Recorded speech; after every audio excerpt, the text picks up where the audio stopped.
Let's see if this is not live. You do it. You have your choice. Maybe. I'm fine without, probably. I can project, but last time You have your people choice wanted of me to. whichever one you want. Sure. You want to put that one on? Oh, I see. Yes. Okay. How high up does it need to be? Pretty high. Put it as close to your mouth as possible. I'll have to talk like this. Can you hear me okay if I do this? Is it helping at all? If you bend over toward the mic. If you flip Well. it on your collar, Oh. you cannot hear. How about this? Maybe. Here you're. Is this better? Okay. Do I have to press anything? No, you're on.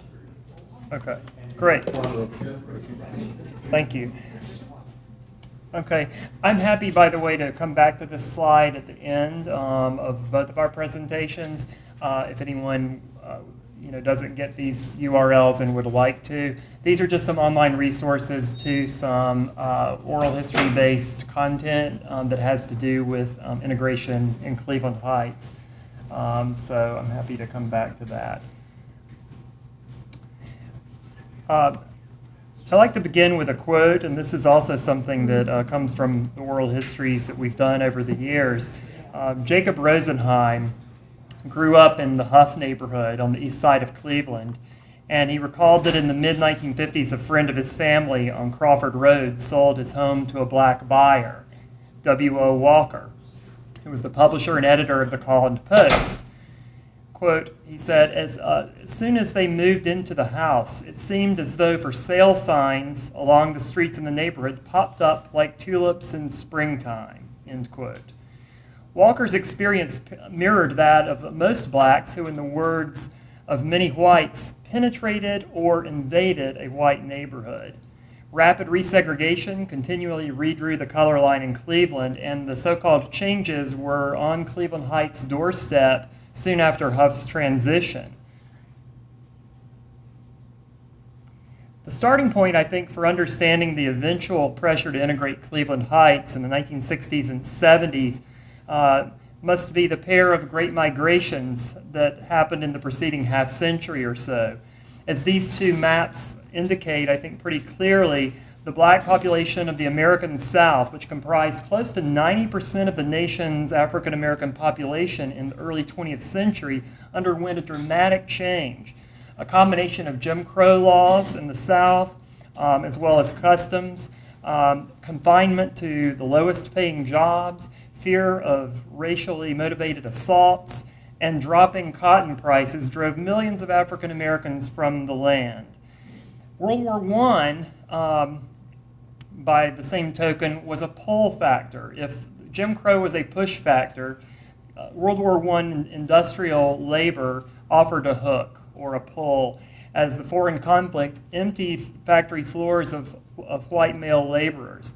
As the map on the left shows, southern cities received some black influx, but the biggest destinations were in the north, including in Cleveland, Detroit, Chicago, Philadelphia, and some others.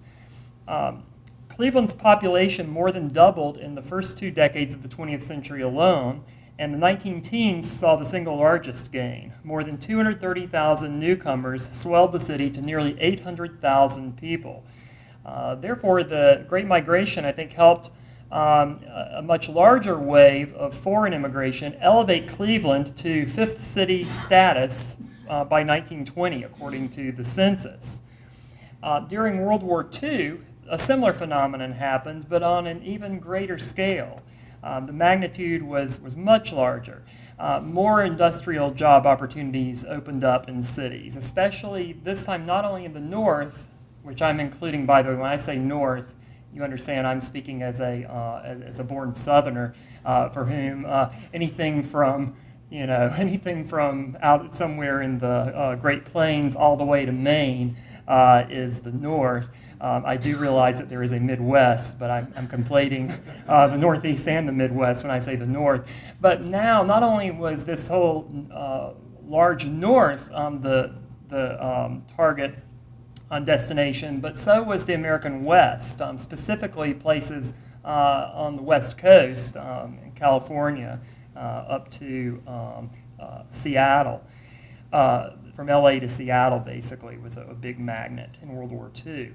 There were a number of factors here as well, and they kind of mirrored what had happened earlier in the previous World War. Mechanization of southern agriculture this time was a factor. Also, continued Jim Crow troubles propelled blacks out of the South. And this flow continued right on into the 1950s, and it really began to trail off in the late 1950s or so, at least the pull did, and there continued to be a bit of an influx, but it did trail off. The problem was, from the late 1950s on in Cleveland, and this was true in some other, what we now call Rust Belt cities. They did not use that term Rust Belt yet, by the way. In fact, not until the 1980s would that become popular. But the onset of northern deindustrialization played a key role in ultimately shutting off this south to north movement. The problem is, though, by 1960, northern cities were transformed in ways that they couldn't undo in terms of having a large population eager for a better life, but now the economic indicators are trailing off. So it's not a good combination. A swelled population of people seeking work is beginning to dry up. So now the African American populations in cities like Cleveland have really risen rapidly in a short period of time, and they've greatly overflowed the boundaries of the early 20th century ghetto. And I use the term ghetto to refer to an area that is confined both by custom and by policy, especially in the real estate industry. This is going to be something that Susie will echo many times tonight. But a combination of custom and policy greatly constricted where blacks could move. But there's also this tremendous pressure as more and more people pour into a confined area, it has to overflow at some point, and it did. It changed the boundaries of the areas of the city that were considered black neighborhoods, but it was not without some resistance as it pushed outward. So northern cities may not have had Jim Crow laws, but they certainly did not make it easy for blacks to choose where they lived, and that's where this combination of policy and just common custom or practice came into play. If the Great Migrations were maybe the most important factor that prefigured the later integration struggle in suburbs like right here in Cleveland Heights, I think another important factor was institutionalized racism. It's common to hear that the South had de jure, or by law, segregation, but the North had only de facto or, in effect, segregation.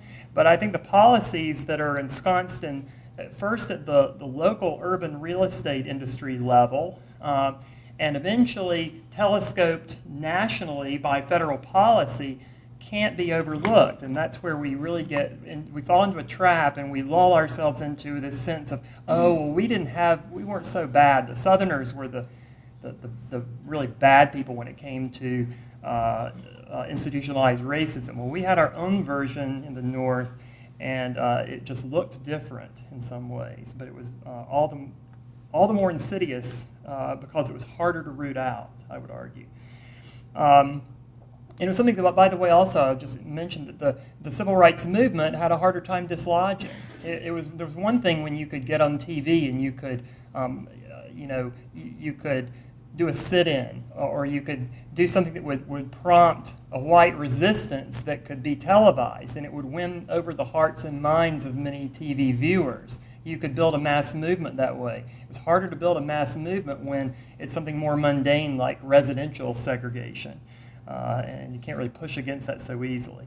So these policies ultimately became codified into federal law by the 1930s, meaning that cities like Cleveland and many others presented a real estate landscape that was separate and unequal. Holk, as it's sometimes known, the Homeowners Loan Corporation, was started in 1933. It was a product most immediately of Franklin Delano Roosevelt's administration specifically the New Deal that was designed to grapple with the Great Depression. It was intended in the Depression context to bolster housing through federal refinancing of mortgages, and thus the Hulk, like any enterprise that assesses risk, attempted to identify parts of cities where federal incentives to build or renovate homes were most likely to succeed, and to separate those from the places where they were least likely to succeed. I see, by the way, that the colors, for some strange reason, are not right up here, and that's very odd because they look just right on my screen. I'll get to that in a moment. You may be puzzled by the color up here, as I am. So a host of factors led to what could best be called a rating system with 4 letters corresponding to a 4-color scheme, which I'll really have to sort out for you given our display up here. Neighborhoods near industries or railroads or having more older homes as a proportion of the total had a hard time achieving anything higher than a C rating, with A being the highest and D being the lowest. The presence of large numbers of black residents further undercut a neighborhood's rating, making it hard to get above a D. Black neighborhoods were almost universally a D, and that conflated with the word hazardous. Yes, they used the word hazardous to describe this from a risk management perspective. Because these areas were colored in red, but on our map they're colored navy blue for some strange reason, their inability to qualify for federal incentives effectively consigned them to deterioration, leading to the nickname redlining, or maybe we should call it blue lining here, to describe the process. And now I should take a moment to point out what the colors are here. The navy blue is red. The bright yellow, the canary yellow, is yellow, which is the C rating, which is the next one higher than this darkest color. Then you get into, let's see, the next highest one is light blue, and that corresponds to blue, which is a B rating. And the highest is supposed to be a green, but it's actually this sort of, point it out because it's even harder to see. It's kind of this, mustard. Okay. So the areas I want to point out where they are. This is as of this is a 1940 map. So it's Shaker Heights.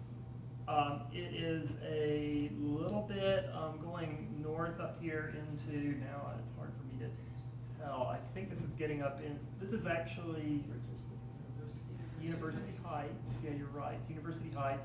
This is around the Oakwood Club. Up here is Forest Hills, or Forest Hill, but we often call it Forest Hills. Over here, then, we're in Lakewood along Lake Avenue. And then there are a few places, over here is Clifton Park. That hopefully gives you your bearings a bit. So notice how this is all set up. And by the way, the areas over here on the west side, mostly industrial. They're not necessarily African American up in here. They're tightly packed neighborhoods like part of Tremont and Ohio City. But also along here, this is a band along the railroad. It's industrial. Down here is also industrial. Let's go down to Lindale, if you know where that is. So you can tell that there is a correspondence to what I was saying about railroads and industry, not just to where blacks lived, but that was a big one. And we should mention Bracknell is one that I forgot up on the lakefront that's also one of the green or A neighborhoods. Occasionally, blacks manage to get around the system by purchasing through a white intermediary, or sometimes specifically a Jewish intermediary. But buying and holding on to property in a white neighborhood were two very different matters. Like in other cities, Cleveland experienced racially motivated bombings and other attacks intended to maintain the color line. Dr. Charles Garvin's family, for example, bought a home in Wade Park, which is now the University Circle area, in 1925. And within days, a vandal had painted KKK on the house. Within weeks, that same house was firebombed. A similar attack occurred that same year, 1925, in Shaker Heights against Dr. Edward Bailey and his family. And that prompted the Bailey family to move out. 5 years later, 1930, Alonzo Wright bought in Cleveland Heights on Hampshire Road. He too was bombed and abandoned his new home. I think these Hulk maps, once adopted by the federal government through the Federal Housing Administration, or FHA, that underwrote federal mortgages. It was a federal underwriting of private developers' development, basically, is what it amounted to. These Hulk maps really became the basis for the post-World War II patterns of housing occupancy. They favored the suburbs, they favored whites, they discriminated against the central city, and especially against minorities, with blacks being the bearers of the biggest brunt. And this map is the wrong colors, set of colors too, but it just gives you a closer look to see where in Cleveland Heights counted as what, which I think will be of interest to many of you. You can see that the Coventry area was in that yellow or C area too. It was considered to have a deteriorating housing stock already by 1940 or so. In the 1930s, Cleveland and many other cities also began to undertake slum clearance programs. And when you combine these with the Hulk policy of denying assistance in private housing in the inner city, slum clearance basically pushed the population outward. So you're clearing out a neighborhood, but you're also restricting where black buyers or renters are able to go. You're really creating this sort of squeeze in outer neighborhoods of the city proper. Some population displacement was offset by the construction of public housing. And Cleveland's Ernest Bone, was a nationally prominent advocate of public housing, and he took advantage of New Deal funding to build the nation's first 3 PWA subsidized housing projects in the mid-1930s, right here in Cleveland. 2 of these, the Cedar Central Apartments, sometimes just called Central Apartments, and Althwaite Homes, rose on slum clearance acreage just east of downtown, going out to about 55th Street. Only Althwaite was open to black occupants. The other 2 were slated for whites only. The third of these, by the way, was Lakeview Terrace, which is on the northern end of Ohio City, overlooking the lakefront. Basically, the fact that only Althwaite was open to blacks reflected the hope, I think, of whitening the population near downtown. And it was the furthest of the 3 from downtown. It was the one that was open to blacks initially. Of course, even as African Americans found their American dream thwarted by real estate industry standards and would-be white neighbors determined to resist them, a new home in suburbia was all the easier for white buyers. The Federal Housing Administration, coupled with FDR's signing of the so-called GI Bill of Rights in 1944, and third, modernized construction techniques a la Levittown, the balloon frame construction done almost in assembly line fashion in big suburban allotments, made a Cape Cod or a ranch-style house incredibly affordable.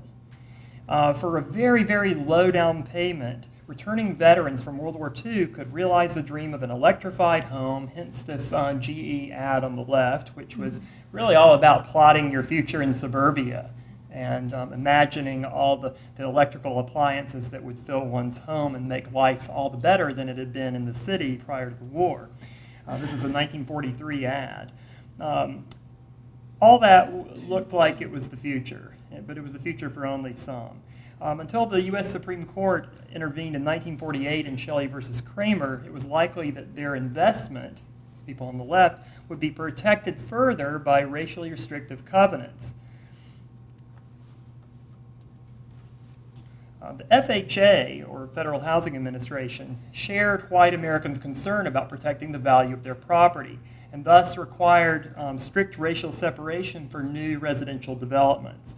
In 1940, this requisite led one white developer in Detroit, Michigan, to build a 6-foot-tall cement wall to shield a new whites-only allotment from a long-standing black enclave on the outskirts of the city. Although few developers went to such lengths as this, the real estate industry benefited in the years that followed by the clever use of more useful barriers that served other functions besides simply maintaining the color line. Chief among these were the freeways. And given the tenacity of bankers and real estate professionals in containing blacks in the ghetto, northern cities had rather few examples of pre-existing black enclaves on the suburban periphery to begin with. Hence, there were very few instances like this in which blacks leapfrogged the white suburban settlement line to become a nuisance then when white developers wanted to come in and kind of colonize around that, only to find that the federal government didn't like that. Ultimately, as more and more blacks flooded into northern cities during and after World War II, the ghetto simply could not contain the black population any longer, and it led to the pressure at the edges that I spoke of. As a result, so-called transitional neighborhoods, the kind that Hulk and FHA colored yellow, became vulnerable to what many euphemistically dubbed changing neighborhoods. As was the case in many other cities, Cleveland experienced a rapid racial transition in such neighborhoods. By the post-war years, the black population, long contained mainly on the Near East side of the city, spilled over to the north and east into Huff and then into Glenville, and also to the southeast into Mount Pleasant, or the Kinsman neighborhood as it was sometimes referred to, which is on the western edge of just across the western border of Shaker Heights with Cleveland.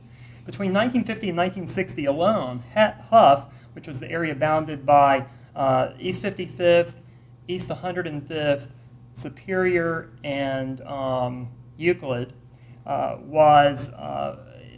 population, the black population in Huff rose from 4% of Huff in 1950 to 74% in 1960. Pretty dramatic. Like Huff, Glenville, just to the east and northeast, experienced a massive racial shift as well, but it was not quite as convulsive as it was in Huff.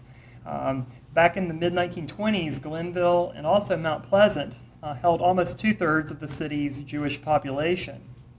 Even before World War II, however, both Glenville and Mount Pleasant, or Kinsman, as again it was often known, especially in the Jewish community, already had some black population. It was minuscule in Glenville at that time, but it was considerably larger in Mount Pleasant. Between about 1930 and 1945, both of these neighborhoods' Jewish population made an almost complete exodus into the Heights. By 1960, Cleveland Heights had 35% of the area's Jews, roughly. Shaker Heights had about 18%. And together, University Heights, South Euclid, and Beechwood had about 31% of the area's Jewish population.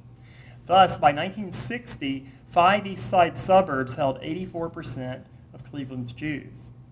The change was so profound that Cleveland proper became known as the city without Jews. And that's by the mid-1950s, it's already getting called that in some circles. As Jews moved out, Glenville, like Huff to the west, became a revolving door. In 1940, Glenville's population of 62,000 was only 2% black. By 1950, 40% black. By 1960, almost 70% black. And according to a 1965 estimate, halfway between the two decennial censuses, Glenville, at 95% black, had nearly completely resegregated. So this is a 25-year period that we're talking about. Not quite like in Huff, where it was about 10 to 12 years maybe, but still it happened about half as fast there. Still pretty rapid. This photo, which appeared in the Cleveland Press in 1956, was captioned, "Drexel Avenue, now predominantly colored." As the photo suggests, Glenville tended to attract the black middle class, which found itself completely unable to overcome banks' refusal to write mortgages and realtors' refusal to show houses to blacks in the suburbs. Still, I think homeownership was very much an elusive prospect at this time in the Heights suburbs. And so, as a result, Glenville's large, comfortable homes led many blacks to call the neighborhood the Gold Coast, even though there's no water other than Doane Brook. Federally funded urban renewal projects in the 50s and 60s further propelled racial transition in Huff and Glenville. Cleveland undertook the nation's largest renewal effort, believe it or not, with 6,060 acres subject to renewal plans. That sounds very impressive, but most of it never happened. It didn't get off the drawing board. And to the extent that it did get off the drawing board, clearance was much more successful than rebuilding anything on the cleared land.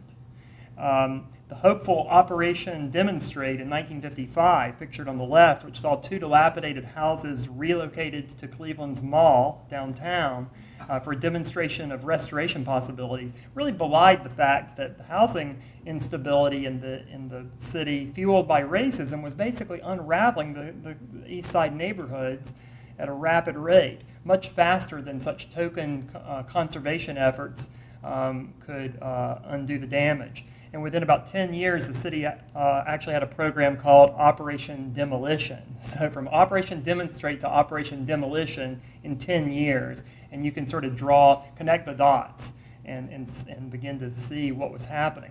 Massive demolition and failure to restore a similar number of new housing units led City Councilman Leo Jackson of Glenville to say that, quote, urban renewal is Negro removal, end quote. And of course, he was not the only person to say such things. Question? What church is That that? is it's right by, it's on Woodland Avenue, and I can't tell you off the top of my head. St. Joseph's? Okay, so it's right near Woodland Cemetery on Woodland Avenue. St. Joseph's, okay.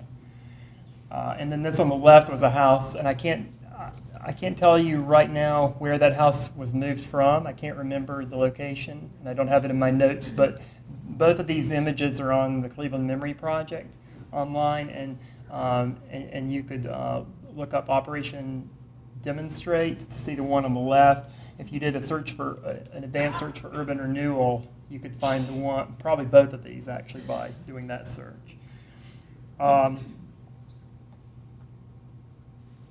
Local residents banded together in both Huff and Glenville to try to spruce up their threatened neighborhoods, and they hoped really to avoid the fate to which institutionalized racism was trying to consign them.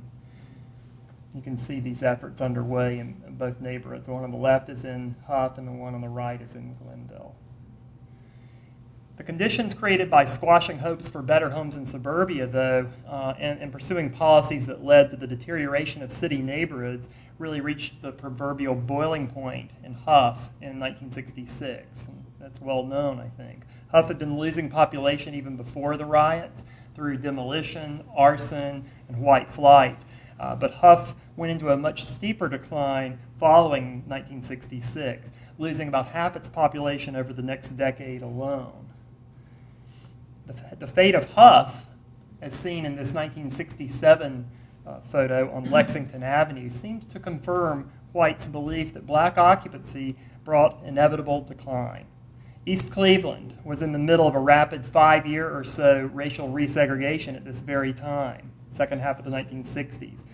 From atop the heights here, there was a question that was beginning to become more and more frequent and more urgent. How do we avoid becoming what so many people have spoken of in oral histories as another East Cleveland? That's how people have termed it as they look back on it. And I imagine that the term was used much the same way, rolled off the tongue at the time. We don't want to be another East Cleveland.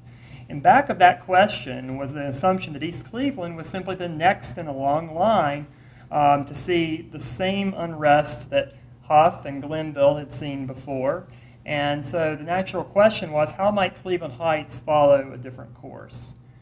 And with that, I'm going to turn it over to Susie.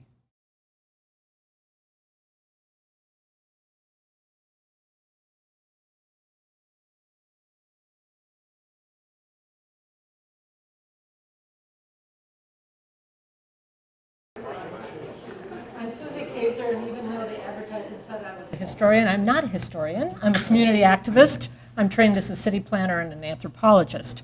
I moved to Cleveland Heights in 1979. I was drawn to its diversity, to its embrace of integration, and for its civic culture and its reputation for citizen activism. I thought this was the place in which I could live my values. I didn't have to do anything other than live here and be part of it. I'm very proud that I moved here. It's a unique and special place, and that's part of what motivated me to want to undertake the research to tell the story of how we came to be this integrated community that's endured, and one where civic activism is a highly valued and important part of our identity. I think it's really important to, if you're going to appreciate where you live, it helps to know the history. And I think as an aging activist who's moving out of my role, I feel like the important thing is to inspire the next generation to embrace the kind of things that the people who made the community have done over time. I guess that's the motive behind why I started this research. I kept hoping someone else would do it. And finally, 2 years ago, after waiting for someone to tell the story, I finally decided this is what I care about, so I better do it. So I've had a wonderful 2 years of talking to about 30 people who were involved in the community and in making its change, starting in 1964, in this period between 64 and 76.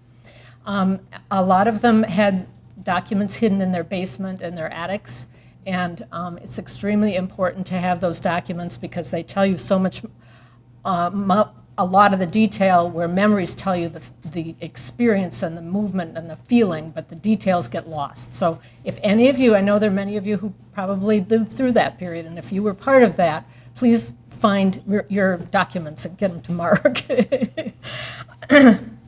So I've had a wonderful time doing this. So this presentation is really about citizens and their power to make change against all odds.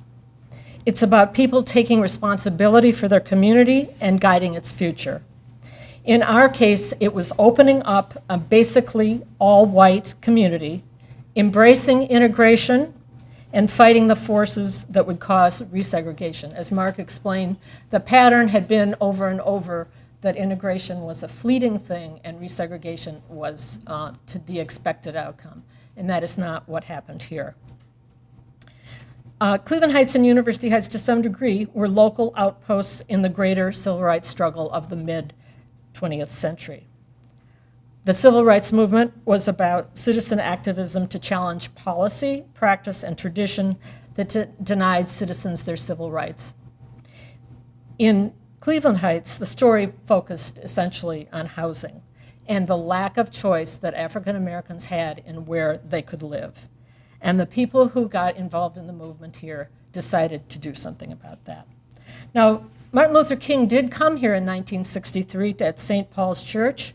It was a huge turnout. It was right after the Children's March in Birmingham, so there was a lot of attention being paid to the civil rights movement. And in Taylor Branch's 2013 book on the King years, he describes that meeting as the largest, and first and largest white mass meeting in the movement. But that isn't really what the civil rights activism in Cleveland Heights was about. A lot of the people who did the work were actually at that event. Many of the people I spoke with had been there. So there was a lot of interest among our citizens in justice and what to do about it. So I focused on this period of 1964 to 1976 because it was a really formative time.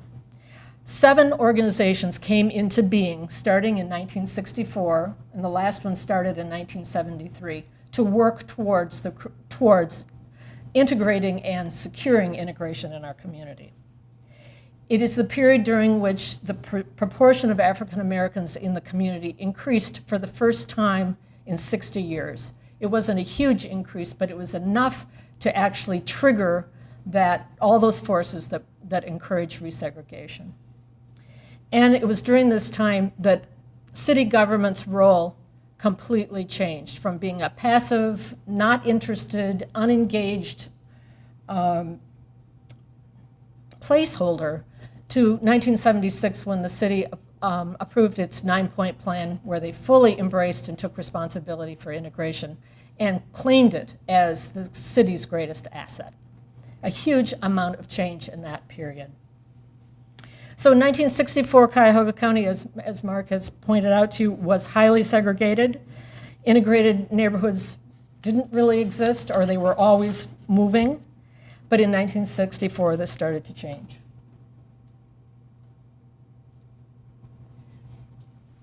This captures it. Interracial neighborhoods were not regarded as a legitimate part of the system. They were assumed to be in a state of pathological transition. This is from Kermit Lind, this is a photo when he received an award to help in his work for the Heights Community Congress work with the city to promote integration. But this is from a law review article that he shared with me recently. But the point about why this is so important is that we actually became an integrated community, and it changed from being pathological to being an asset. This is, to me, the big story.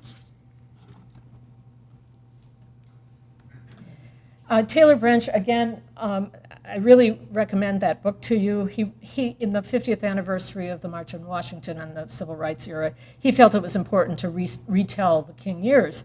And one of the things that I was really taken by in his book was this quote: "Above all, the King years should serve as a bracing reminder that citizens and leaders can work miracles together despite every hardship against great odds."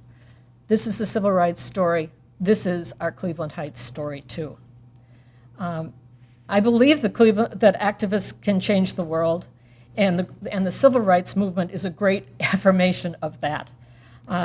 Citizens in our community confronted horrible institutional barriers, and they changed them. That was against great odds. So my presentation is really about the challenges that they faced and what they did to confront them.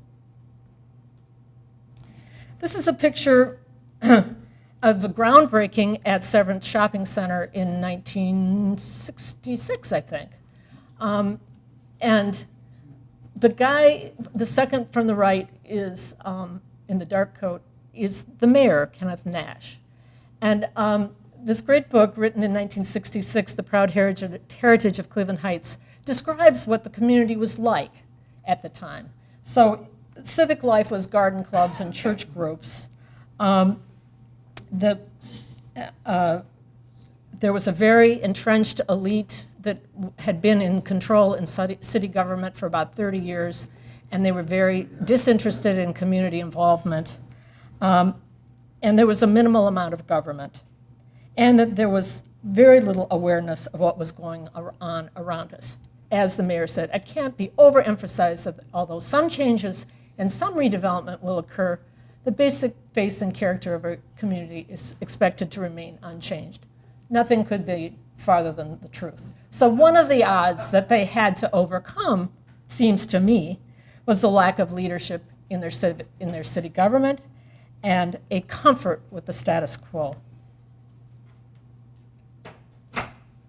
I think the demographics are kind of important here. So in 1910, African Americans were 1.2% of the population, 37.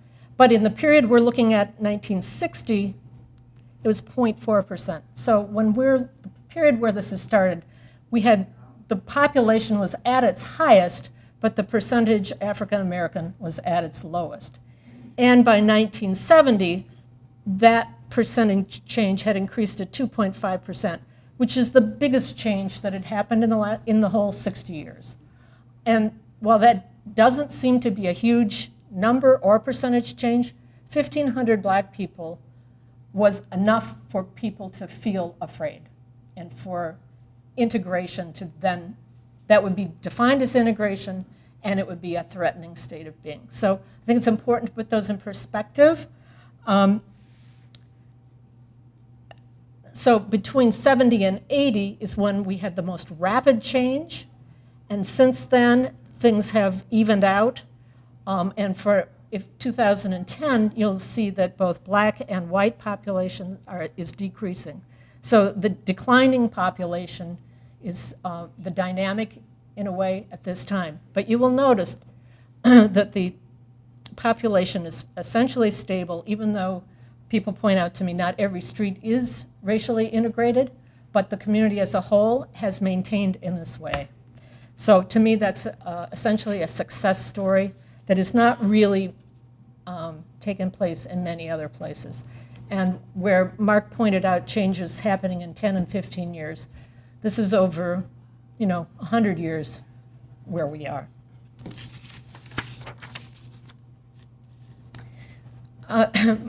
Mark explained the Hulk system, and that rating system was based on the desirability index, which emerged from the eugenics movement. So I have a background in anthropology, and one of the most horrible eras and parts of scientific inquiry was this effort to prove racial inferiority by the size of people's brains.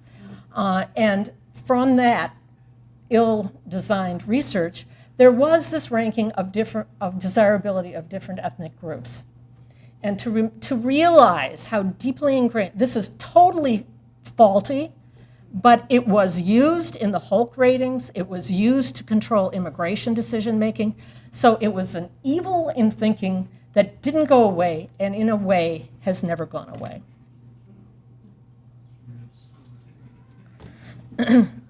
Oh, so the colors come out the same for you.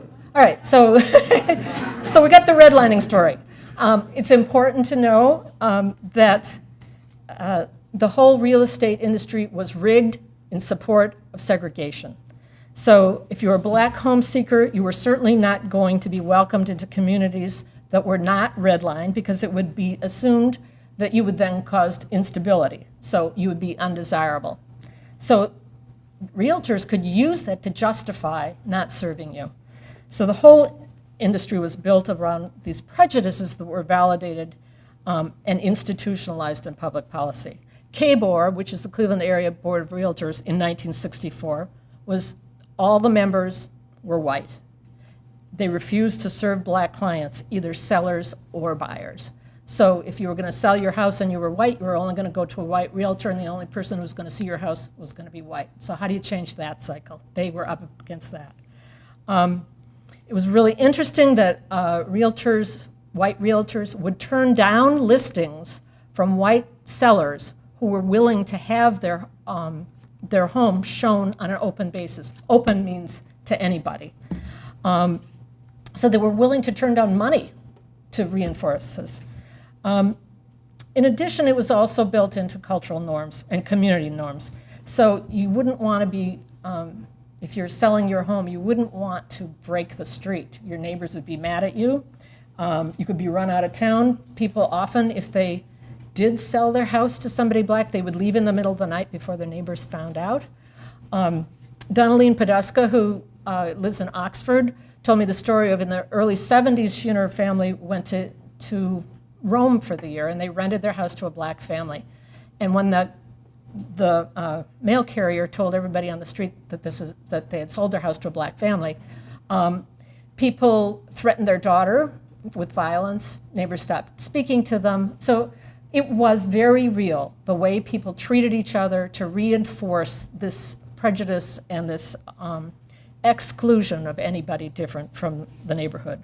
So the system was really stacked against any kind of integrated access to the housing market.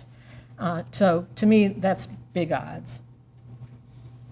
So another kind of killing thing. So I grew up in this era, but this language was going back, and running into this language was sort of startling and offensive, upsetting to me.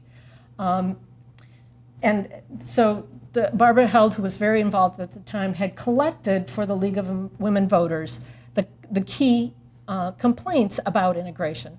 So it's about property values. Well, minority groups are going to cause your property values to go down. They won't maintain their property. They won't be able to keep their mortgages, so they'll sell to a lower class of people. Different racial groups cannot live together. So the number 5 is the one that just kind of sends me. Negroes are less intelligent and more criminally inclined. People said that out loud and thought it. And as soon as neighborhoods and schools become integrated, racial intermarriage will result. So the context of the language and the values and how people actually said these things out loud, believed them, and acted on them, I think we may have forgotten that this was really what was popular and acceptable. So again, a very important strategy or barrier that they had to address. One of the things that I was really impressed with is that Gerda Friedheim, who was really active in this, she had developed a very specific script about how you talk to people about every one of those issues, and so there was a whole way in which you could to address it.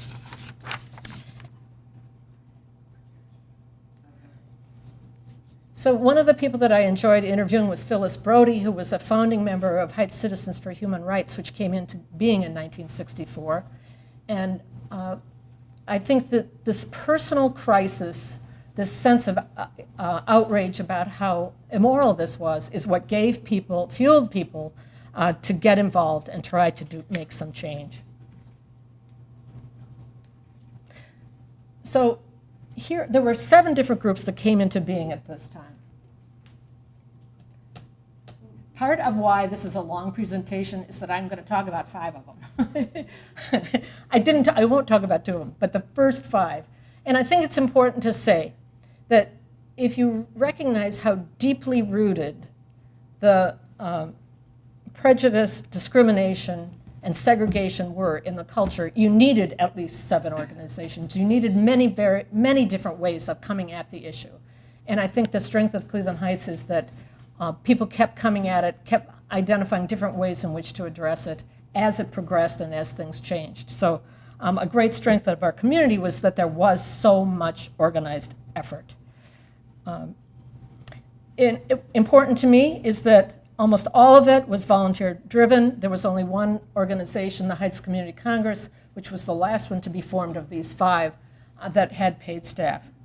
It came from a deep belief in justice as well as self-interest. The religious community played a very important role. Young women with children did a lot of the work, and it took courage and the power of collective action. This was people working together. There was a lot going on in the region as well. So Cleveland Heights was a hotbed of activism, but there was a lot of stuff going on in the city and also in the other suburban areas. There was a whole coalition of groups that were working on this that had like 50 members.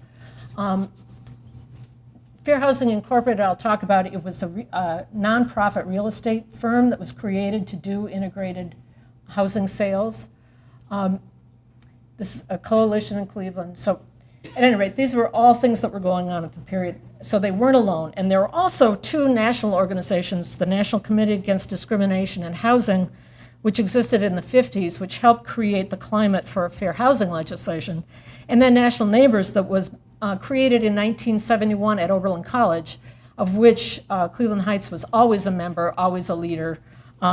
So there were, but the network of support and strategy, I think, was very important to the local effort. This is a picture of Bernice Lott, who I wanted to speak just for a moment about leadership. Leadership was crucial to this, and this was lay leadership of citizens in the community. And Bernice was one of those remarkable people who crossed racial lines. She was the first Black elected official in the community. She helped co-found about 5 different organizations. She was the link that brought she was the linker. Another important one is Susanna Neerman, who started out as a checker in Coventry, was the first staff person of the Heights Community Congress, ended up running the housing service, and then ended up in City Hall. So they're just, another one is Barbara Roderick, who was the founder of Heights Citizens for Human Rights, and then came to City Hall and led from there. So just to say that leadership is really important. And as I go through this presentation, when I talk about each group, I do list the founders of each group because it was actually individual people. Just to bring home the point that it's individuals, your neighbors, your friends, people you know that did this. So their names are there so you remember that a lot of people you know did this. So the first person, in a way, I think this story starts with Joan Dowling. She, in 1963, with Leatrice Madison and Barbara Schiff, convinced the school district to offer an integrated summer school program. They wanted their children to have experiences that were integrated. And they convinced the school district to do it. And for 3 years, they ran an integrated program where they brought Cleveland children to Cleveland Heights, and they did summer school together and did wonderful stuff. So she and her friends were very focused on education and integration.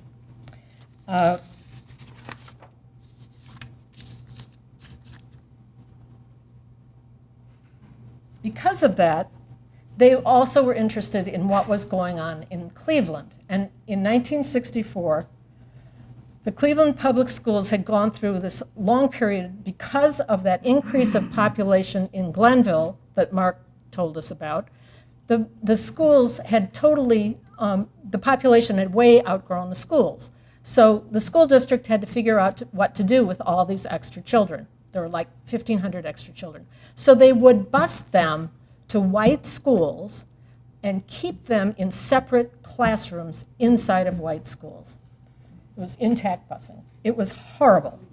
So the freedom organizations in Cleveland made that an issue. Remember, school segregation was against the law in 1954 Brown decision. So the Cleveland public schools were actively segregating children.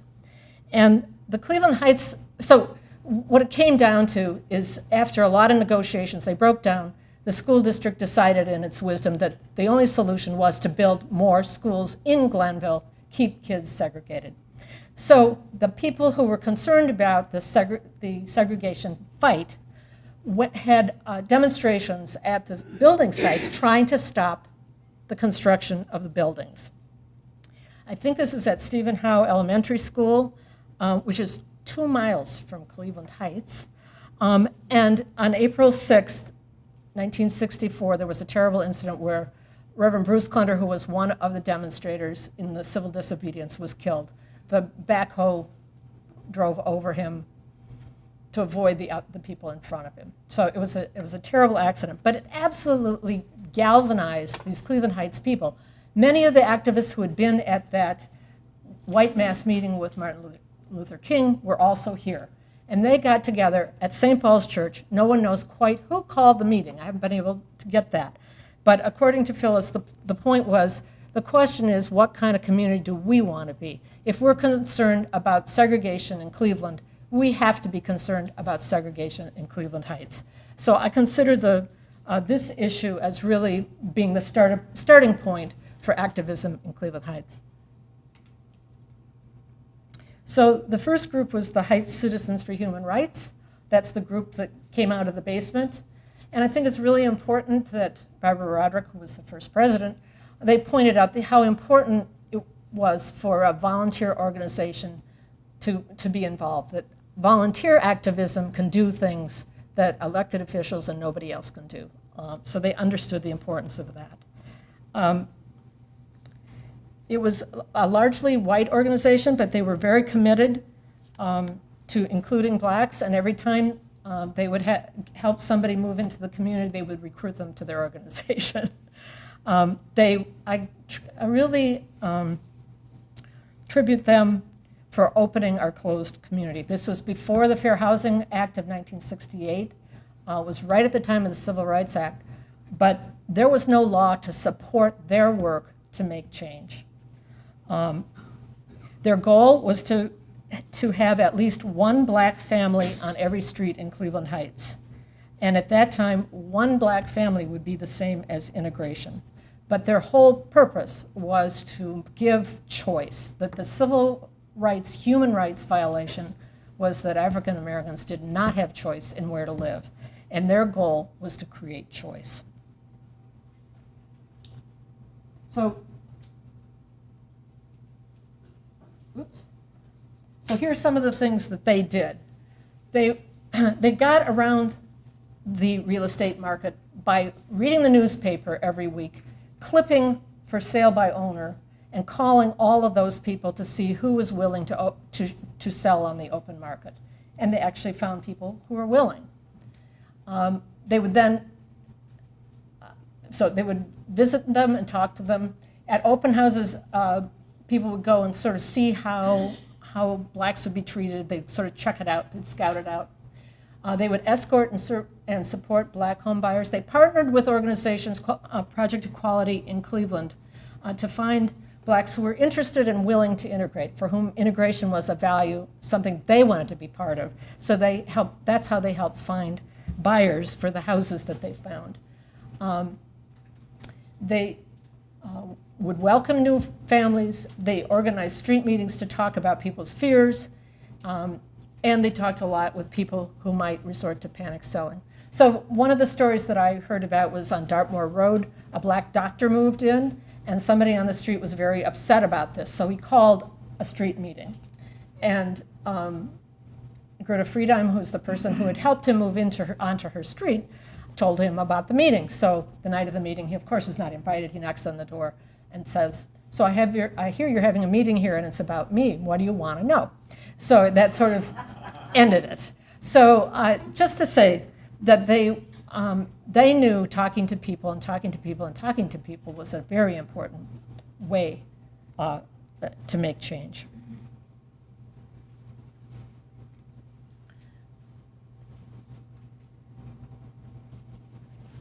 Yes, okay.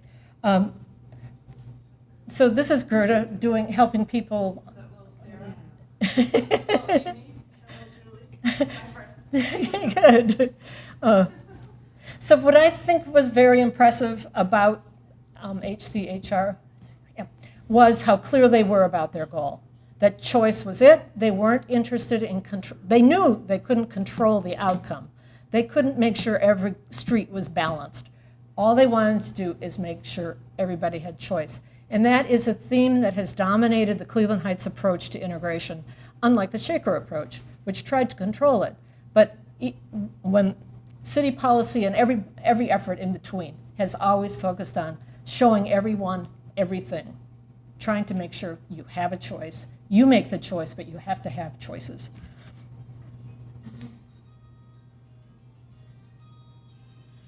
That isn't me, is it? I just wanted to talk about Fair Housing, Inc. for a minute.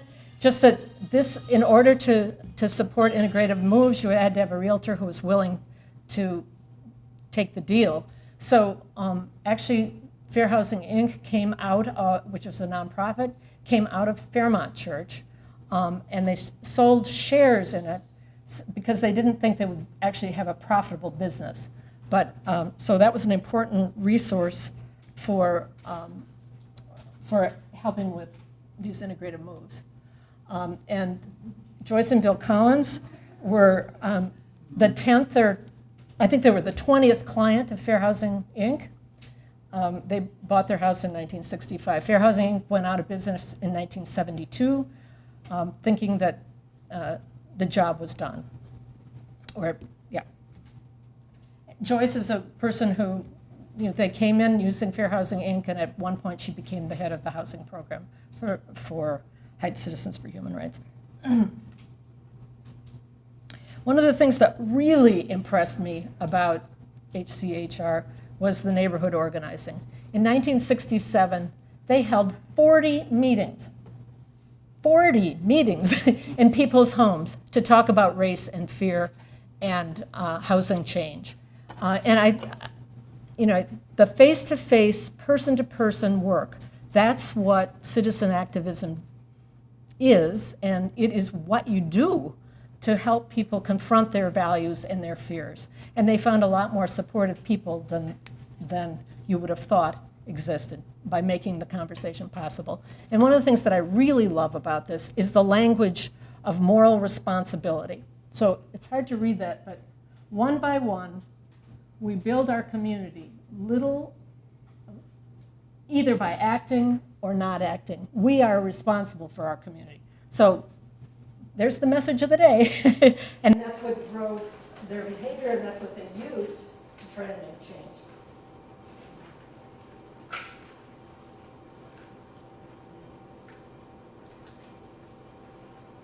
I just can't I just am so impressed by that willingness to talk to people.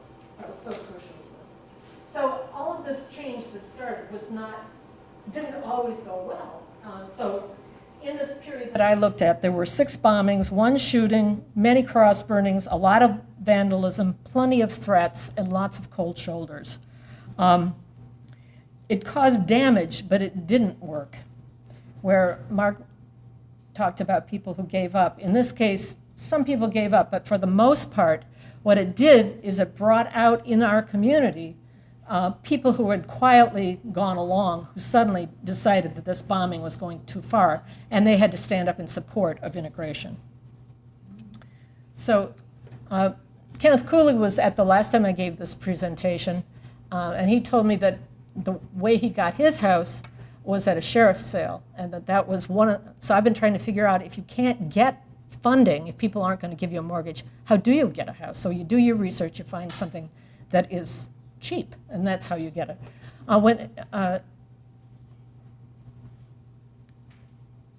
So it was interesting that on October 9th, 1965, there were 2 bombings, just a few blocks apart. The Edwards Court is behind Nighttown, so that was I'm pretty sure a hit that was ordered, a pit. You buy a hit or something, or if you're talking about that. Remember, in the 60s, there was the Danny Green bombings. Bombings were pretty popular in Cleveland at that time, and so it happened here. Was anybody caught for the bombing? Yes, they were, particularly this one. Also, interesting, so this is Steve Presser's house. That's where he lives now on East Overlook. In 1966, it was the home of Mr. and Mrs. Charles Gard, who were putting it on the market through Fair Housing in Corp. Well, that made somebody really upset because they knew the buyer wasn't going to be white, or didn't think it was going to be. So it was bombed.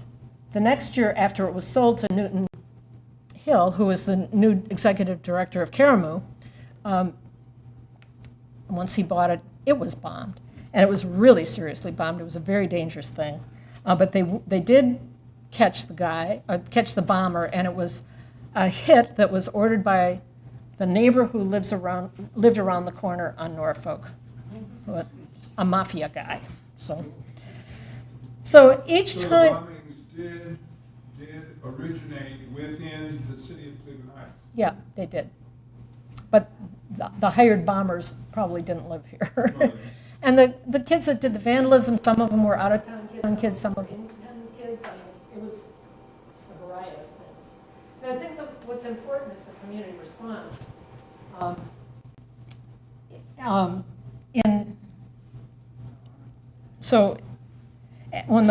just going to go back after the Guard and Hill houses, HCHR organized big rallies after each of those. So in 1966, 250 people turned out to express their concern and upsetness. And then a week later, 300 of them went to city council and asked the city to pass a statement welcoming all people, getting them to pass a fair housing ordinance, and to hire a human relations professional. None of which did they do at that time. But it was the beginning of, this is the other role that HCHR played besides helping people come to the community. They then did their own pressure. They both organized responses when opposition occurred, and they started to lobby city government. So then the next year, so it went from 200, and then 900 people showed up the next time. And then in 1969, Isaac Hagen's Realty Company moved onto Taylor Road, right across from Hope Lutheran Church. And it was the first black real estate company to open its doors in Cleveland Heights. So guess what? It got bombed. And their goal in moving here was to be part of the integration movement. They had planned to try to serve both a black and a white consumer base, which would be a real change in everybody's behavior. I also, when I was explaining the real estate setup, the black realtors were also left out of this market. The one place where they were allowed in is during panic selling. So they could encourage people, once integration began, it would be in their self-interest to encourage people to be afraid and to sell to black buyers. That would generate business for them. So that was really the only way they could participate in the economic benefits of the real estate business. So that's another sort of side story that's really important to, if you have a segregated industry, it doesn't work. So after this bombing, 2,500 people came out. There was a big call from the Heights Area Chamber of Commerce and the city government that this had to stop. So it was very important. It seemed to sway public opinion to support integration. It certainly did not end the movement. So these are some of the many roles that HCHR did, which was they marched and organized the protests, they spoke at city council, they lobbied the city council, they lobbied city, state, and federal governments for fair housing laws. They did a lot of educating of people about this, and they endorsed candidates for city government. So they were a full-service citizen activism organization. I want to move on now to Forest Hill Church. The religious community was also very important to this movement. So Forest Hill Church is located in the Forest Hill neighborhood, which is an area that borders on East Cleveland. So there was a certain amount of nervousness because racial change had happened there. And it's also in a neighborhood where restrictive covenants were in the culture. So it was okay to exclude Jews and blacks. In 1968, the Presbyterian Church nationally put out this position statement on integration and discrimination. And what I thought was really interesting is that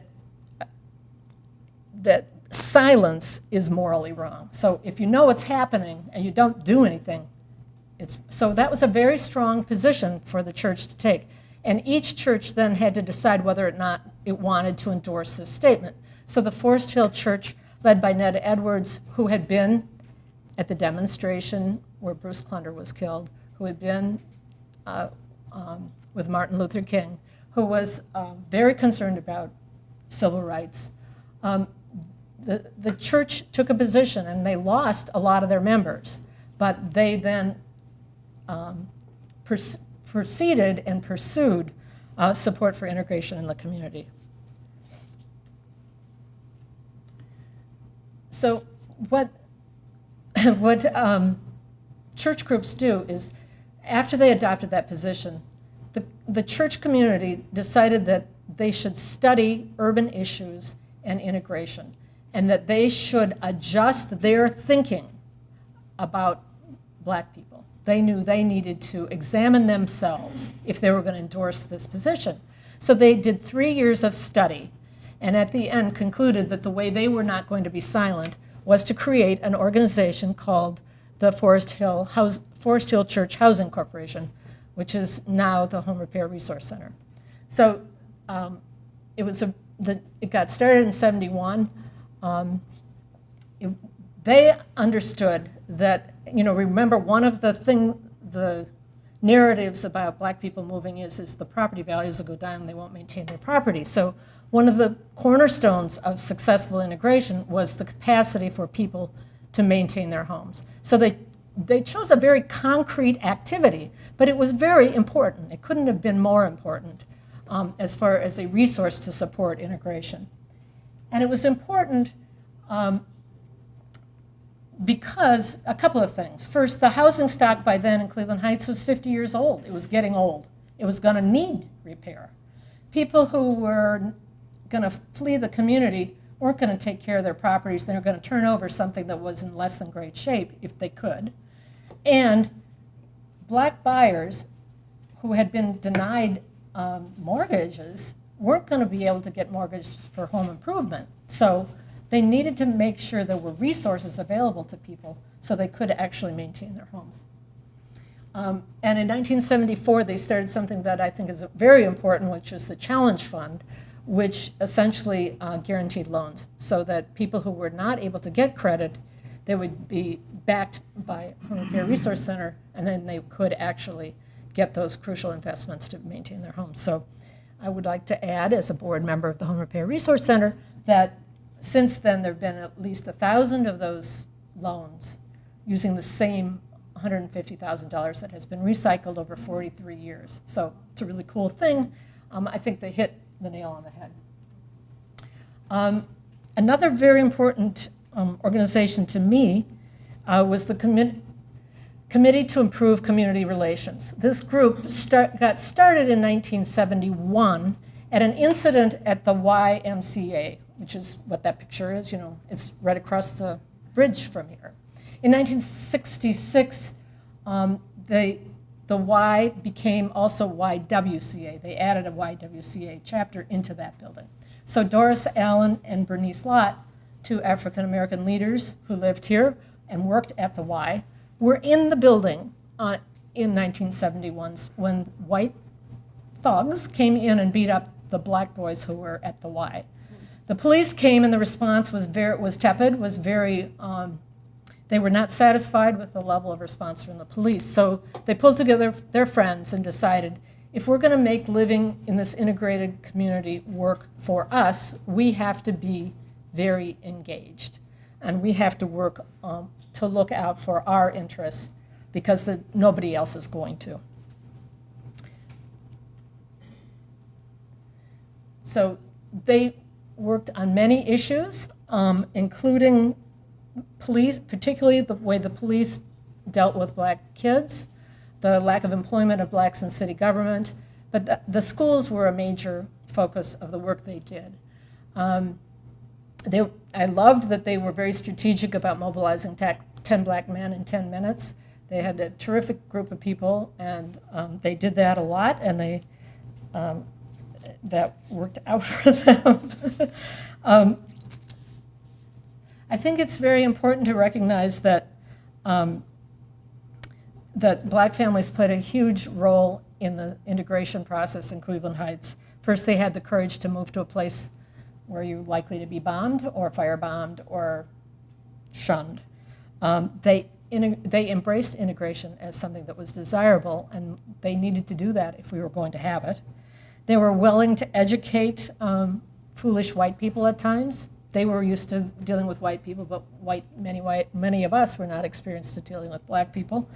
And I think what was really important was their desire to be involved and engaged to make the system work for them and look out for their own interests. They were modeling good citizenship, what you're supposed to do when you live somewhere. And I think that you can't underestimate how important that was for adding to a sense that this was the right thing to be happening.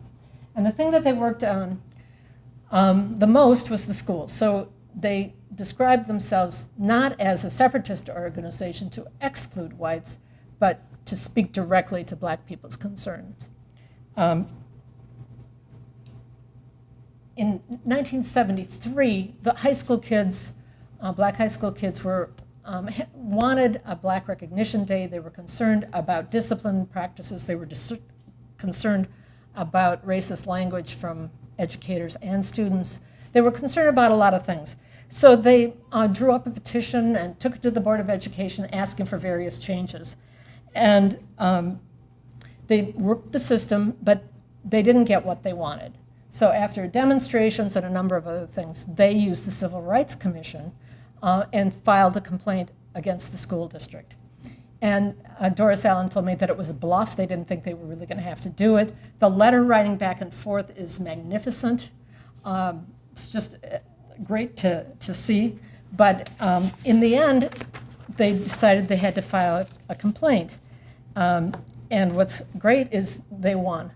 In 1975, there was a consent decree where they got everything they wanted, including all of these things that they needed to do. And what I think is magnificent is that for the next 20 years, the school board had to report to CICR every year on its progress towards the things that they had promised in the consent decree. So by 1980, they had reached their hiring goal, and it continues. They set the stage for a much more inclusive high school and school district. They put them on notice very early. So a lot of things were in place as the community continued to change. So we're getting there. So the fourth group, this was a short-lived, basically, group, the St. Anne's Social Action Housing Committee, of whom one of the members is here, John. So in 1971, the Catholic Diocese organized something, Action for a Change, which was another educational approach. In so many ways, people needed to get educated first to figure out how to take action. So I think it was like a 6-week or 6-month course on urban issues. And then each parish was supposed to send a team to this study process, this education process. And then at the end, each team was supposed to choose a project. So the group from St. Anne's chose housing discrimination. So they set out to do something that was really important. Now, by this time, we're after the Civil Rights Act, or the Fair Housing Act of 1968. So it was illegal to discriminate in housing, but housing discrimination was going on all the time. So they set up an audit, which is they looked at the behavior. They used something called checking to monitor the behavior of 10, I think there were 10 real estate companies operating in Cleveland Heights. And Ralph, do you want to explain what checking is? This is Ralph Day, who's studied checking. I'm a volunteer with Heights Community Congress. So the ladies on the St. Anne's Audit Committee had a problem, which is how do you establish, how do you demonstrate that black home seekers are being steered into Cleveland Heights and white home seekers steered out of Cleveland Heights. So anecdotal evidence or stories don't really prove the case. So they borrowed techniques that were used to check apartment rentals and said, we can do the same thing for home sales. And the technique is to simply get 2 volunteers who will approach the real estate agency. They'll make the same request, and they will be similarly qualified. Financial qualifications the same, family situation the same. And so the St. Anne's audit, their primary concern was, is steering happening? Are black home seekers being directed to Cleveland Heights and white home seekers being directed out of Cleveland Heights? So by sending a pair of testers who make the same request at the same time, they were able to demonstrate that, in fact, consistently, the black home seeker was shown homes in Cleveland Heights and the white home seeker outside Cleveland Heights. So the fair housing organizations have used this technique and continue to do that. It's been challenged in the courts, but the courts have consistently held that this is legal, a legal technique to test whether a real estate agent is operating openly and consistent with fair housing. And the Urban Institute today does nationwide studies of discrimination. They use the same technique. So it's very powerful and thing to do. So after 1,500 hours of volunteer investigation of many aspects of discrimination, they did find a glaring difference in treatment, and so they decided to make their report to the city council. And it's interesting to me that there's a whole story behind not getting approval from the church council, just reporting to them, and having Tom Ream, who was the chair of the council, give the presentation to City Hall because women were not taken as seriously as men. There are many backstories on this. But in any case, it's really interesting to me. What they did was basically they decided not to file a lawsuit because the law was not tested at that point. Lawsuits take forever. They didn't tell any any of the firms exactly what their violation was, but they called together all the firms and gave their report to them. And so essentially, they put them on notice that they were discriminating and that they better get their act together, which in many ways is a much more powerful way to make change, or it's an essential part, having the law as the backup, but the education outreach. So I think it was a really brilliant strategic move to do that. So the city was informed, the public was informed through the newspaper, the cat was out of the bag, and that began a very long process, but showing that it was happening, and you had to have the evidence in order to challenge that it was happening, and the evidence was there. So it was extremely important, and so for the next couple of years, that group did lots of meeting with realtors working on this education side, and they also started the housing service, which was an alternative way of marketing the real estate of the community, where volunteers in every neighborhood showed their neighborhood. So it was taking away from the real estate industry the selling of the community. So extremely important, not a really long-lived organization, but a crucial piece of the puzzle. Could I add that the real estate industry did more than simply, I'm sorry if that sounds unpleasant, simply steer. They were actually making these harassing phone calls to people who weren't interested in selling Sure. at all in the Heights. So they were encouraging panic selling. Exactly, and so that's how the Open Housing Task Force started in Cleveland Heights. Marion Norton has a photo of it in her book about the Heights. And in fact, I gathered people as part of that group, gathered people in the Heights talking with a realtor, one of the many who called and said, look, you live in the Heights, you love it being cosmopolitan, integrated, and a wonderful, vibrant community. And she said yes, she was the last to leave, still with coffee. The following morning I had a phone call from the plane dealer. Do you and your husband have a comment on being sued for $1 million? And I couldn't help laughing. I mean, it was just so ridiculous. And it was in the plane dealer wanted to sue Cleveland Heights couple sued for $1 million by this realtor. I mean, they were the ones, not racism amongst the community, but there were some black realtors as well as white doing this. Tremendous, they've done it in East Cleveland, we saw this example, and they were trying to shove whites out into further east suburbs where they already had houses for people to buy. So I think that's an issue that's, Sure. that I hope you raise. Thank you.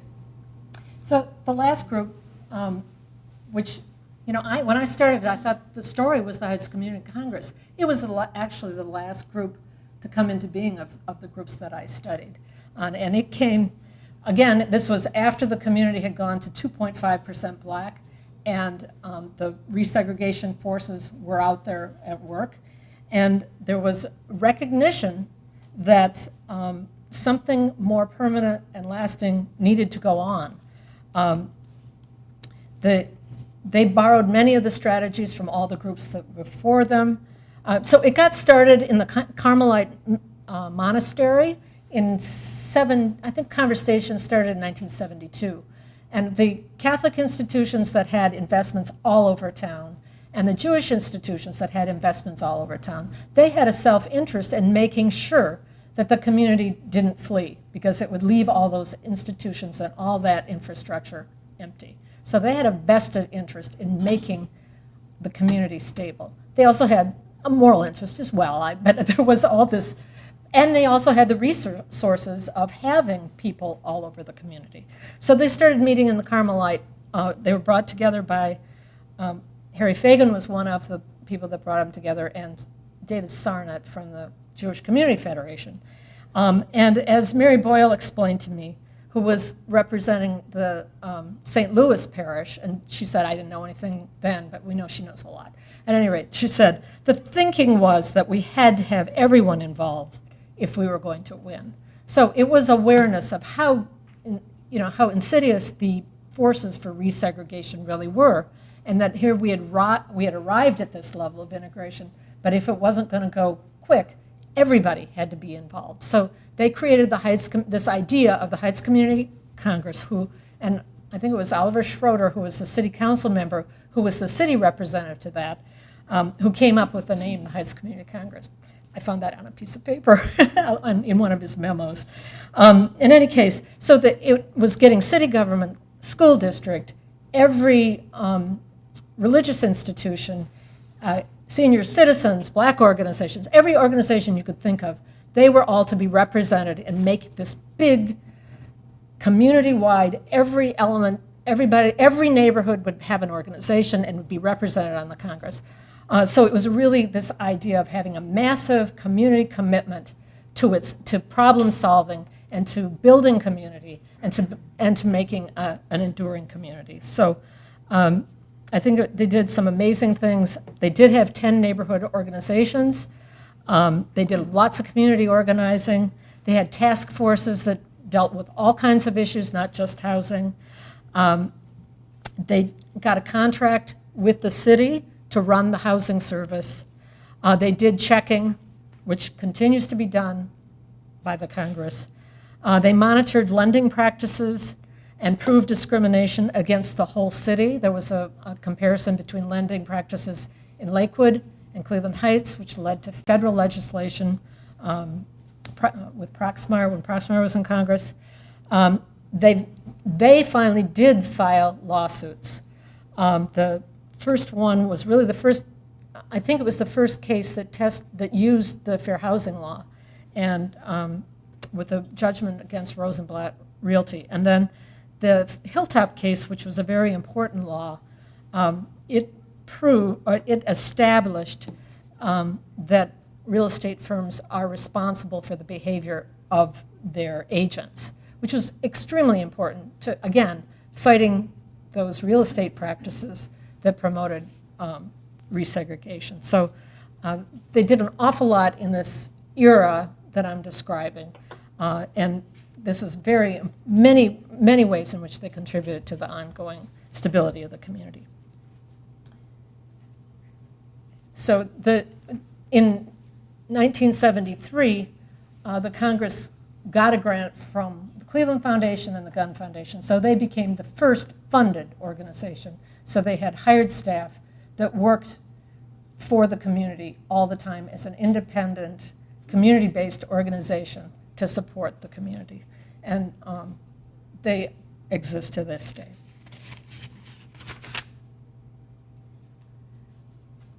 I love this one. So this is Harry Fagan, who was the leader of the director of the group for many, many years and quite an iconoclast.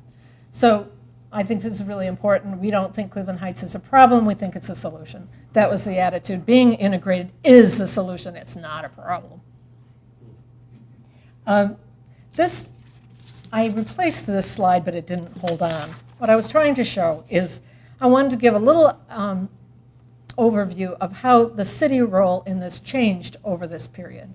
Because at the beginning, for example, when the Cooley House was damaged by vandals, the response was to pass tougher penalties for trespassing and vandalism. So they saw it as a property issue.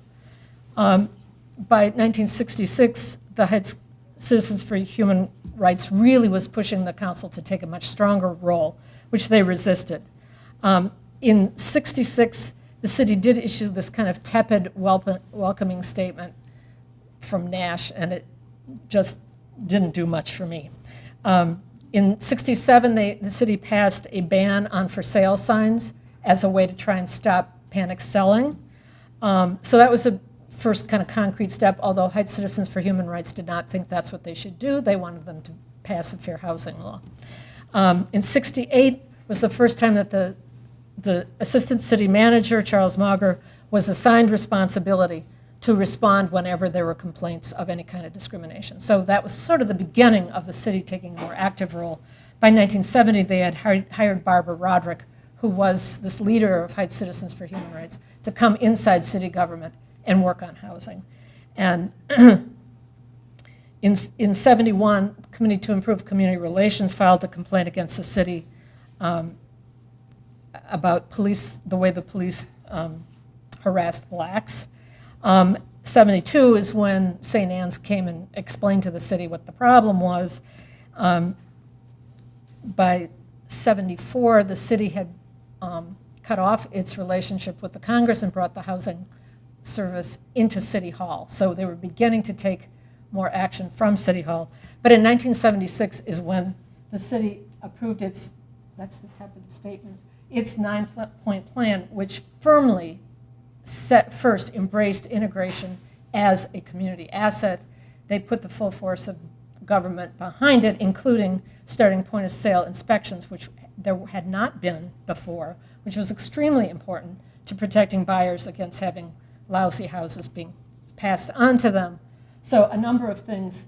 They started a whole education program and preferred agent program, so a whole relationship with the real estate industry. So in 76, this sort of marks the end of my talk, because by then it had the support of city government. Yeah, Jeff. It says proposed by Ollie Schroeder. Mm-hmm. Harry Fagan really put that all together. Yeah, right. This was the city, so it was Harry Fagan and Jack Boyle Right. and Schroeder. They were a trio, so it was really wonderful because it was collaborative. Right. By then, the contention had turned into collaboration, it seems to me. But by then, Jack wasn't.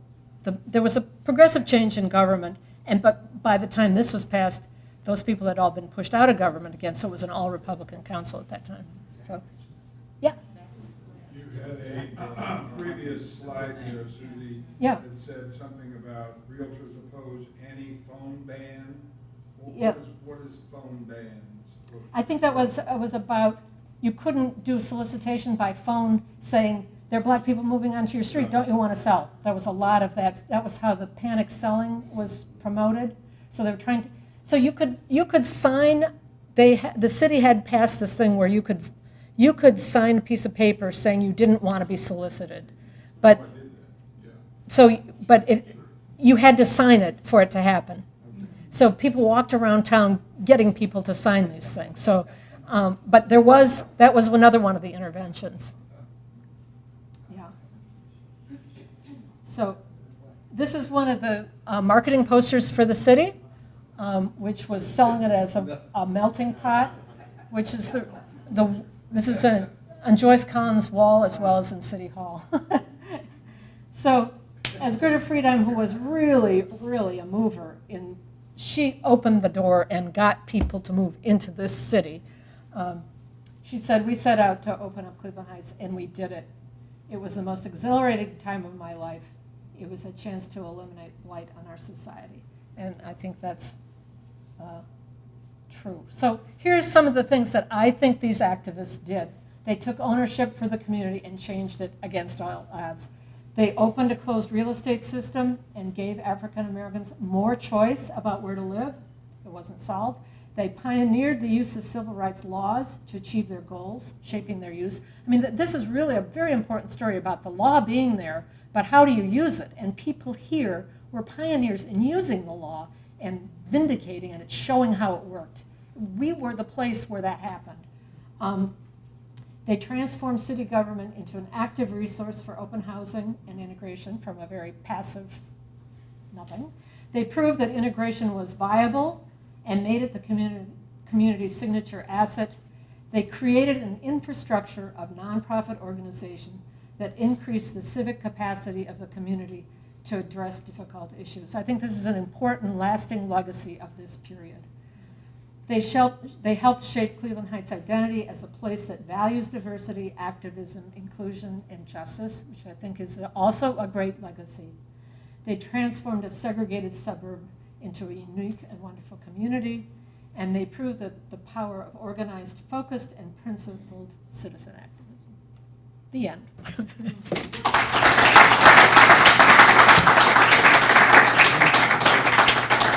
So how many people lived here between 64 and 76? Wow. So what are your stories? What happened? I have a question. The thing that you showed, the League of Women Voters. Yeah. She wasn't talking about these are myths or prejudices. She was talking about this is what's happening. Well, This is what people were thinking. yeah, she was capturing what the usual resistance, what people would say when they resisted integration. She wasn't endorsing it, because she was fighting that. But those were the ideas that they were up against. And she wanted to report that and make people deal with it. That's what I thought. Yeah. And I wanted to be sure that that's So what you're saying. the League of Women Voters was very active in this too. They did a lot of those House meetings too, but they weren't formed during this period. But they were another important force in it. Yeah. Ken? Well, first of all, I want to say that Martin Luther King had this talk at Park City at the same place as the church. I know he spoke at the talk. He did, and I don't think it was the same trip. Okay. Now, despite all this, I know that a lot of the major things in criminalization, the total population, many of the churches, city council has many counters, future has none. But despite all this, I mean, we have the neighborhoods. Yes, there are blacks on every street, pretty much in every neighborhood. But we have, depends how you define the neighborhood, 6, 8, 10 neighborhoods that are virtually all black. And do you see any way, despite all this with the realtors and the pressures and all that, any way to combat that, to attract, to get away from that? I consider that a kind of resegregation in those neighborhoods. I don't think it's changed much in the last 10, 15, 20 years, those neighborhoods, any neighborhoods in that respect. Yep. But I wonder if there's some way, rather than, other than leveling the whole thing and changing the whole image of the neighborhood completely, that could get these more integrated neighborhood by neighborhood. I don't have an answer to that. I mean, I think the success that I'm trying to capture is that the population has stabilized, and it didn't ever change more than 5 percentage points in the last 40 years. That's remarkable. Yes, we have resegregation in many neighborhoods. We have, and I don't know how you want to define neighborhoods exactly. I think we need a recapturing of our spirit of excitement about why this is really valuable. Yeah. Oh, I'm kind of like an in-between, I'm like 43 years old, and so I'm wondering, like, and I did not grow up in Cleveland Heights, so and my parent, I mean, I don't want to say my, like, I could be your mother. May we have your attention, please? The library will close in 15 minutes, and all computers will shut down in 10 minutes. The bridge doors will also be locked in 10 minutes. Please check out your materials now. I think we want to get out of here. I'll be quick. Like, I just remember, I mean, my, grandparents, but my family said, lots of, has, those kind of, whatever you want to call it, racist, or those institutional, like quiet racism. Or, oh, they can't maintain the neighborhood. Yeah. But, maybe when Those you think those about six it, myths. well, I mean, I guess if you don't have the money, I mean, like even my mother, she's got violations to shake her. She can't really pay to keep up the outside of her house. So I mean, she can't. Well, anyway, I mean, or the integrated marriage. Like, I mean, I don't really, and don't have children. Are the younger generations, are they talking better? I mean, are they going to, do you think they're going to have these kind of more Assumptions? More organizations and stuff? Or, I mean, I feel like the issues that confront a community change over time. And I think I'm a big proponent of change of leadership in organizations. So as the community changes, new leadership can bring new visions that reflect the issues of the moment. But I'm so aware of how important to also bring into your thinking your history.